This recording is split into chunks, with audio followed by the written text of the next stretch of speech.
നമ്മുടെ രാജ്യം ഒരു ജനാധിപത്യ മതേതര ഒരു റിപ്പബ്ലിക് ആണല്ലേ? അതെ, തീർച്ചയായുമാണ്. അതുകൊണ്ട് തന്നെ ഇവിടെ ആരുമായി കച്ചവടം ചെയ്യണം, ആരുമായി എന്ത് വിദേശ ബന്ധം പുലർത്തണം എന്നൊക്കെ നമുക്ക് കൃത്യമായി അറിയാം. അതിൽ നാം തന്നെ തെരഞ്ഞെടുക്കപ്പെട്ട ഭരണാധികാരികളുമുണ്ട്. ഇവിടെ അത് എന്തെങ്കിലും കാര്യമുണ്ടായാൽ വിമർശിക്കാനുള്ള പ്രതിപക്ഷം ഉൾപ്പെടെ പലരുമുണ്ട്. ഇത് ഞങ്ങളുടെ ആഭ്യന്തര കാര്യമാണ്. ഞങ്ങൾ തമ്മിൽ പല പ്രശ്നങ്ങൾ ഉണ്ടാവും. പക്ഷെ ഞങ്ങൾ ഇന്ത്യക്കാരെല്ലാവരും ഒറ്റക്കെട്ടാണ്. ഞങ്ങളോട് ഒരു വിരട്ടലും വിലപേശലുമായി ഇങ്ങനെ വരണ്ട. ഇത്തരത്തിലുള്ള ഒരു സ്റ്റേറ്റ്മെന്റ് നമ്മൾ ഇന്ത്യക്കാർ പലരും ആഗ്രഹിച്ച ഒരു സ്റ്റേറ്റ്മെന്റ് കഴിഞ്ഞ ദിവസം നമ്മളുടെ ഒരു ഭരണാധികാരിയിൽ നിന്ന് ഉണ്ടായിരിക്കുകയാണ്. അതും അമേരിക്കൻ പ്രസിഡന്റിനോട്. അതെ, നമ്മുടെ പെട്രോളിയം മന്ത്രി ഹർദീപ് സിംഗ് പുരി അദ്ദേഹത്തിന്റെ സ്റ്റേറ്റ്മെന്റ് കൃത്യമായി വ്യക്തമാക്കിയിരിക്കുകയാണ്. അതായത് ഇന്ത്യ റഷ്യ ബന്ധം, റഷ്യയിൽ നിന്ന് ക്രൂഡ് ഓയിൽ വാങ്ങുന്ന രാജ്യങ്ങൾക്കെല്ലാം 100% ഇറക്കുമതി തീരുവ ചുലത്തണമെന്നാണ് അദ്ദേഹം ഒരു പുതുതായി എല്ലാ ലോകരാജ്യങ്ങളോടും ഭീഷണിപ്പെടുത്തിയിരിക്കുന്നത്. കുറെ നാളുകളായി ഈ ട്രംപ് ഓരോ വിവാദങ്ങളിൽ ചെന്നപ്പെടുന്നു. അദ്ദേഹത്തിന് ഇത് ടാക്ടിക്സ് ആണോ, സ്ട്രാറ്റജി ആണോ, അതോ മണ്ടത്തരമാണോ എന്ന് പോലും മനസ്സിലാക്കാൻ സാധിക്കുന്നില്ല. ലോകത്ത് എന്ത് നല്ല കാര്യം നടന്നാലും അതിന്റെ പിന്നിൽ പ്രവർത്തിച്ച അദ്ദേഹമാണ്. അതിന് ക്രെഡിറ്റ് അദ്ദേഹത്തിന് വേണമെന്നൊരു നിലപാടെടുക്കുന്നതും പ്രസ്താവന ഇറക്കുന്നതും നാം കണ്ടു.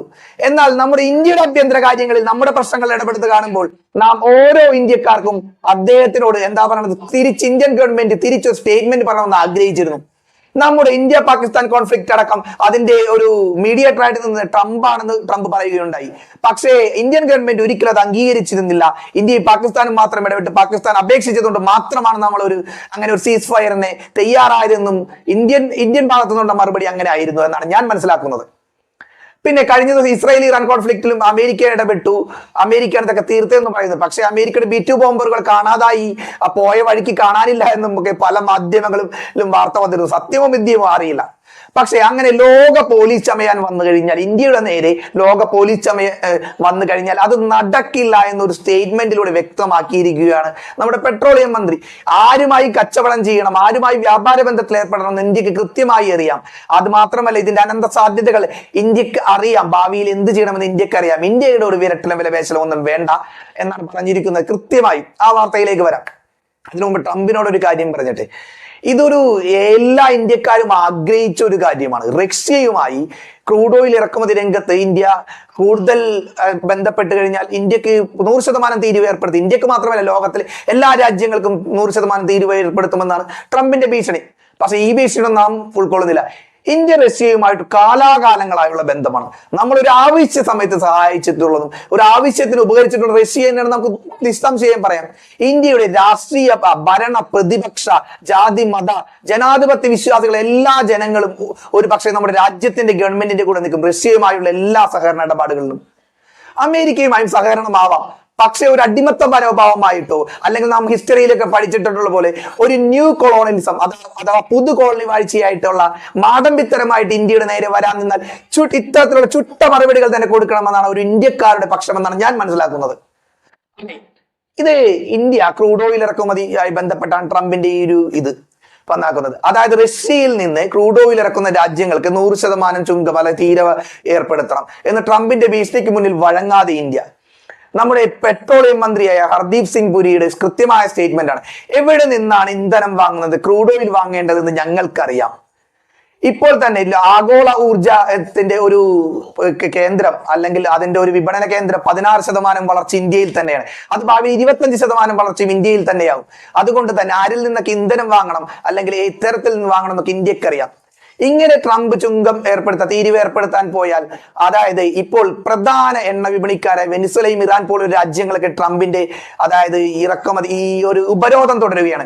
അപ്പോൾ റഷ്യയുമായിട്ടുള്ള ഉപരോധം കൂടി വന്നു കഴിഞ്ഞു കഴിഞ്ഞാൽ മറ്റുള്ള രാജ്യങ്ങളിൽ നിന്ന് ഇന്ധനം വാങ്ങുകയാണെങ്കിൽ ഡോളർ ബാരലിന് 130 മുതൽ 140 വരെ ഡോളറിൽ വില കൂടുവാൻ സാധ്യതയുണ്ട്. ഇതൊക്കെ ഒന്ന് നമുക്ക് താങ്ങാൻ കഴിയുമോ? യുക്രൈൻ യുദ്ധവുമായി ബന്ധപ്പെട്ട് റഷ്യയിൽ നിന്ന് യൂറോപ്യൻ യൂണിയൻ അടക്കമുള്ള എണ്ണ വാങ്ങണ്ട എന്നൊരു തീരുമാനമെടുത്തപ്പോൾ അമേരിക്കയുടെ ഉപരോധമൊക്കെ ഇപ്പോൾ ഉണ്ടായപ്പോൾ ഇന്ത്യൻ റിഫൈനറികൾ റഷ്യയിൽ നിന്ന് കുറഞ്ഞ വിലയ്ക്ക് ഇന്ധനം ഇറക്കുമതി ചെയ്ത് സംഭരിച്ചു. ഇത് നമുക്ക് ലാഭമല്ലേ ഉണ്ടാക്കിയിട്ടുള്ളൂ, അമേരിക്കയുടെ ഭീഷണിയൊക്കെ മറികടന്ന്. അതിനാൽ ട്രംപിനോട് പറയാനുള്ളത്, നിങ്ങൾ എന്ത് വേണമെങ്കിലും ഏർപ്പെടുത്തിക്കോളൂ, പക്ഷേ ഇന്ത്യക്ക് എവിടെ നിന്ന് വാങ്ങണമെന്ന് കൃത്യമായി ഇന്ത്യക്കാർക്ക് അറിയാമെന്നൊരു അദ്ദേഹം ഒരു മാധ്യമത്തിന് അനുവദിച്ച് ഇന്റർവ്യൂവിൽ വ്യക്തമായി പറയുകയാണ്. ആഗോള എണ്ണ വിപണിയുടെ പ്രതിദിനം 10% കൊടുക്കുന്നത് റഷ്യയിൽ നിന്നാണ്. ഈ ഒരു ബന്ധം വിട്ടു കഴിഞ്ഞു കഴിഞ്ഞാൽ അവർക്ക് മറ്റു രാജ്യങ്ങൾക്ക് എണ്ണവില തീ പോലെ കൂട്ടാം. അത് നമ്മളെ പോലുള്ള രാജ്യങ്ങൾക്ക് ഒരു വലിയ സാമ്പത്തിക പ്രശ്നം സൃഷ്ടിക്കുമെന്നാണ് അദ്ദേഹം ഇന്റർവ്യൂവിൽ പറയുന്നത്. അത് നിവർന്ന് ട്രംപിനോട് കൃത്യമായി പറയുകയാണ്, നിങ്ങൾ എന്ത് ഇറക്കുമതി തീരുവ ഏർപ്പെടുത്തിയെന്നാലും ഇന്ത്യ, അതായത് പെട്രോളിയം പ്രോഡക്ട്സ് അഥവാ ക്രൂഡ് ഓയിൽ ഇന്ത്യ ഇവിടെ നിന്ന് വാങ്ങണമെന്ന് ഇന്ത്യക്കറിയാം. ഈ ഒരു നയത്തോട് അദ്ദേഹത്തിനോട് സാറേ തീർച്ചയായും ഇന്ത്യയിലെ എല്ലാ ജനങ്ങളും സപ്പോർട്ട് ചെയ്യുന്നു. അല്ലാതെ ഈ ട്രംപിന്റെ ഈ ഒരു മാടമ്പിത്തരമൊക്കെ കയ്യിൽ വെച്ചാൽ മതി. ഇന്ത്യ ഒരു സ്വതന്ത്ര ജനാധിപത്യ മതേതര റിപ്പബ്ലിക് രാജ്യമാണ്.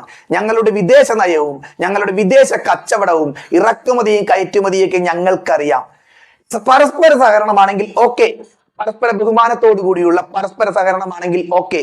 പക്ഷേ ഒരു പുതുകോളനി വാഴ്ചയായിട്ടും അടിമത്തമൊക്കെ ഒരു പ്രോത്സാഹിപ്പിക്കാൻ വേണ്ടി ഇന്ത്യയിലേക്ക് വരാൻ നിൽക്കണ്ട എന്നാണ് ഈ സ്റ്റേറ്റ്മെന്റിൽ നിന്ന് പൊതുജനങ്ങൾക്ക് മനസ്സിലാക്കുന്നതാണെന്നാണ് ഞാൻ വിശ്വസിക്കുന്നത്.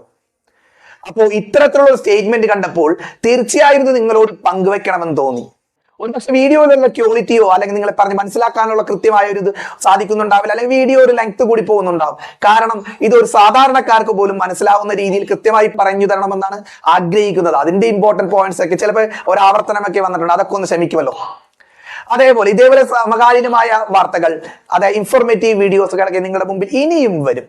കൃത്യമായി നിങ്ങൾ സബ്സ്ക്രൈബ് ചെയ്ത് പ്രോത്സാഹിപ്പിക്കണം. ഈ വീഡിയോ ഇഷ്ടപ്പെട്ടാൽ മാത്രം നിങ്ങൾ സബ്സ്ക്രൈബ് ചെയ്ത് പ്രോത്സാഹിക്കുമെന്ന വിശ്വാസത്തോടെ അടുത്ത വീഡിയോയിൽ കാണാമെന്ന വിശ്വാസത്തോടെ എല്ലാവർക്കും നമസ്കാരം.